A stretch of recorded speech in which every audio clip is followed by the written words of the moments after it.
Rusher का role किसी भी स्क्वाड में कितना ज्यादा इंपॉर्टेंट होता है वो तो मुझे तुम्हें बताने की बिल्कुल भी जरूरत नहीं है। तुम बिना असॉल्टर या फिर बिना स्नाइपर के तो खेल सकते हो, पर बिना रशर के एक मैच तक नहीं खेल सकते। हर फाइट में रशर का रोल सबसे ज्यादा इंपॉर्टेंट होता है, वो चाहे एनिमी को पुश देना हो या फिर लास्ट जोन स्ट्रिंग में फाइट लेना हो। हर क्लोज रेंज फाइट रशर ही लेता है। तुम सपोर्टर या फिर स्नाइपर को तो नहीं कह सकते ना जाके शॉर्ट रेंज में फाइट ले। सो एक टूर्नामेंट में एक बेहतरीन रशर का रोल और भी ज्यादा बढ़ जाता है। सो ये वीडियो एक रशर के ऊपर होने वाला है एंड ये वीडियो देखने के बाद अगर तुम मेरे सारे पॉइंट्स को अपनी गेम प्ले पे इंप्लीमेंट करते हो तो तुम 99% रशर से आगे निकल जाओगे। बट अगर तुम अपने स्क्वाड के असॉल्टर या फिर स्नाइपर हो तो तुम्हें भी ये वीडियो देखना चाहिए, क्योंकि बहुत बार ऐसा होता है कि असॉल्टर एंड स्नाइपर को भी रश करना पड़ जाता है। So without wasting time let's start the video. So guys, सबसे पहले किसी भी स्क्वाड में 2 रशर तो होने ही चाहिए, बट सब रशर्स का mindset end game play style बहुत ही अलग होता है। कुछ रशर्स ऐसे होते हैं कि जो कि होल्ड करके खेलना प्रेफर करते हैं एंड इस टाइप के rushers most of the time flank करके रश करते हैं। सो इन रशर्स को फ्लैंक रशर भी कहा जाता है। दूसरे टाइप के रशर होते हैं डायरेक्ट रशर। अब ये रशर फ्लैंक करके रश नहीं करते हैं, डायरेक्ट रश करते हैं, जिससे कई बार एनिमीज को सरप्राइज अटैक मिल जाता है एंड वो बहुत ही गंदी सिचुएशन में फंस जाते हैं। बट डायरेक्ट रशर का मतलब अंधा रश करना बिल्कुल भी नहीं होता है। डायरेक्ट रशर भी कुछ स्ट्रेटेजीज का यूज करता है अपने एनिमी स्क्वाड पर रश करते टाइम। वो स्किल्स एंड स्ट्रेटेजीज मैं तुम्हें आगे वीडियो में बताने वाला हूँ, तो वीडियो को एंड तक जरूर देखना। सो बढ़ते हैं पॉइंट नंबर 1 की तरफ।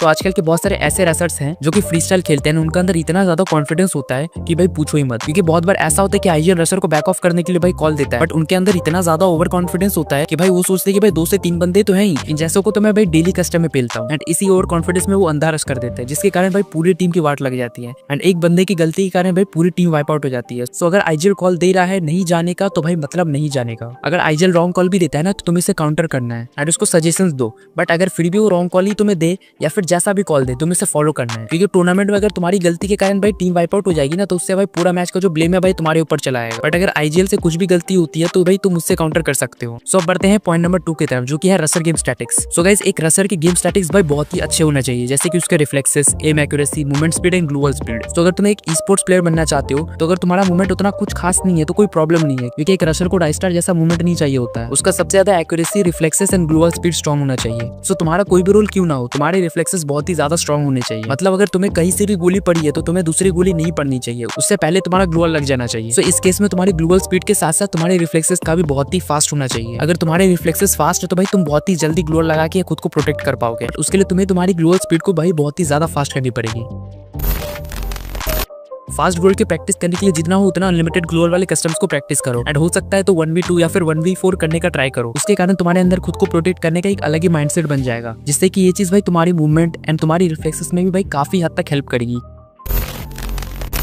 एंड तुम हर जगह क्राउच करके या फिर हम जैसे सेटअप ग्लोबल कहते हैं ना भाई, वो मारना बंद कर दो कि भाई वो चीज भाई सिर्फ कस्टम में ही देखने को अच्छी लगती है। ये सेटअप ग्लोबल भाई कुछ जगह पर ही काम आता है, बट भाई मोस्ट ऑफ द केसेस में तुम्हें खड़ी ग्लोबल लगाना पड़ सकता है। सो क्राउच करके भाई वॉल लगाने के भाई बहुत सारे लॉसेस है। सो अगर तुम एक ओपन एरिया में हो एंड तुम्हारे आसपास कोई भी कवर नहीं है एंड वहां पर तुम सेटअप ग्लोबल लगाते हो एंड भाई बाई चांस वो तुम्हारा भाई मिस हो जाता है तो तुम्हारा भाई एनिमी तुम्हें इजीली हेडशॉट मार के खत्म कर सकता है, क्योंकि तुम क्राउच पोजीशन पर हो। So most of the time तुम्हें जॉयस्टिक का यूज करके भाई बहुत ही फास्ट खड़ी ग्लोबल मारना पड़ेगा। एंड अगर तुम टूर्नामेंट देखते होगे तो भाई तुम्हें कोई भी बंदा ऐसा बिल्कुल भी नहीं मिलेगा जो कि भाई वहां पर सेटअप ग्लोबल लगाता है। सभी तुम्हें वहां पे खड़े भाई ग्लोबल लगाते हुए दिख जाएंगे। अब तुमने अपने ग्लोबल स्पीड को इंक्रीज तो कर ली, पर तुमको साथ में अपने रिफ्लेक्सेस को भी स्ट्रॉन्ग करना पड़ेगा, क्योंकि हर प्लेयर का गेम प्ले रिफ्लेक्सेस पर ही टिका है। अब समझो अगर तुम्हारे सामने कोई बंदा आ गया, तुम उसके सामने कितने जल्दी डिसीजंस लेते हो वो सब तुम्हारे रिफ्लेक्सेस पर ही मैटर करता है। तुम्हारे डिसीजन मेकिंग स्किल्स भाई बहुत ही ज्यादा फास्ट होनी चाहिए। तो रिफ्लेक्सेस का मतलब यही है कि अगर कोई चीज तुम्हें सामने दिखती है तो तुम भाई उस पर किस तरह से और कितनी जल्दी रिएक्ट करते हो। अब तुम इसको इंक्रीज किस तरह से कर सकते हो, अब मैं तुमको ये बताने वाला हूँ। रिफ्लेक्सेस स्ट्रॉन्ग करने के लिए भाई मैं तुम्हें कुछ बेसिक चीजें बताऊंगा, बट वो भाई तुम्हारे पूरे ओवरऑल गेम प्ले पर इंपैक्ट करने वाला है। उसमें सबसे पहले आता है कि तुम्हें एटलीस्ट भाई एक फिजिकल स्पोर्ट्स खेलना ही है, वो चाहे क्रिकेट हो, बैडमिंटन हो या फिर फुटबॉल हो। एंड फिजिकल स्पोर्ट्स का मतलब भाई जिम में वर्कआउट करना भाई बिल्कुल भी नहीं है। भाई कितने सारे बंदे भाई वर्कआउट से इसको भाई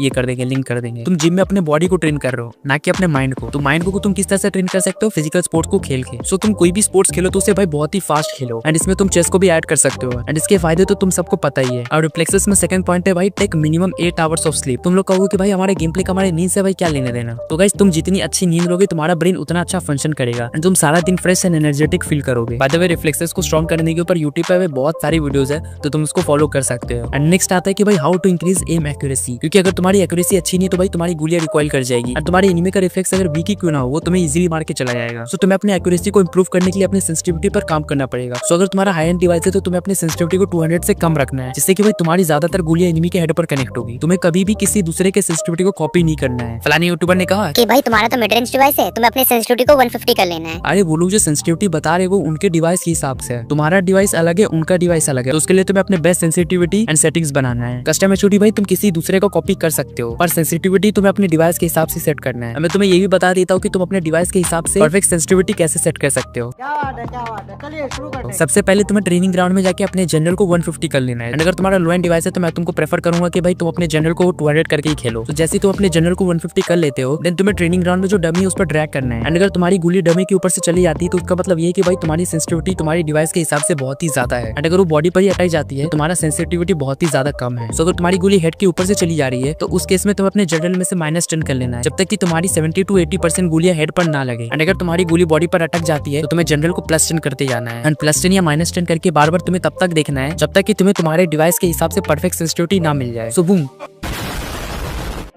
तुम्हें तुम्हारी डिवाइस के लिए परफेक्ट सेंसिटिविटी मिल चुकी है। सो गाइस आज का वीडियो बस इतना ही तक था एंड ये इस वीडियो का पार्ट 1 है। एंड पार्ट 2 में मैं तुम्हें इससे भी ज्यादा इंपॉर्टेंट बात बताने वाला हूँ, क्योंकि इस वीडियो में मैंने तुम्हें जो भी बताया भाई वो तो सिर्फ बेस है तुम्हारे रेसर बनने की जर्नी में। एंड असली माल लगता है तो भाई पार्ट 2 में है, तो वीडियो को सब्सक्राइब जरूर कर लेना। एंड अब स्पोर्ट्स सीरीज में कंटिन्यू वीडियोस आएंगी जिसमें कि भाई ब्रेक लग गया था। एंड अगर तुम मेरे भाई सब्सक्राइबर हो तो भाई तुम्हें पता ही होगा कि भाई मैंने किस लिए भाई वो चीज मैंने बंद कर दिया था। बाय द वे अगर तुम्हारे पास स्पोर्ट्स टीम नहीं है एंड तुम इजीली कैसे अपने एक ओवर पावर्ड स्पोर्ट्स टीम बना सकते हो, इसके लिए भाई मैंने वीडियो बनाया है जो कि इस स्पोर्ट्स सीरीज का पार्ट 1 है। एंड तुम्हें ऊपर दिख रहा होगा, यू कैन वॉच इट। सो आज के वीडियो में इतना ही। सो मिलते हैं नेक्स्ट वीडियो में, तब तक के लिए टेक केयर, बाय बाय।